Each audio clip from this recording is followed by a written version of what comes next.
Шымкентте салынғанынан бір жылда өтпеген веложол опырылып қалды. Армысың қазақ елі, назарда экспресс жаңалықтар, бізде бір ғана минут, кеттік. Бұл әуежайға апаратын веложолдың қазіргі түрі.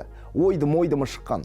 Түрі құдды бір жарылыс болғандай. Веложол 2021 жылы салынды десем, сенесің бе? Қазан айында пайдалануға берілген.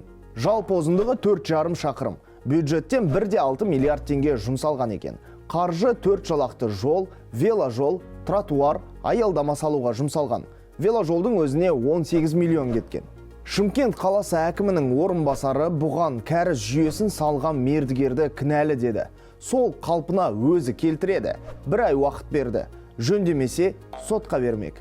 Жол салған компания құрылтайшысы қала әкімдігіндегілер жоба басынан қате жіберген дейді. Кәріз жасаған соң топырақ 1 жыл жату керек. Артынан ғана жол салуға болады.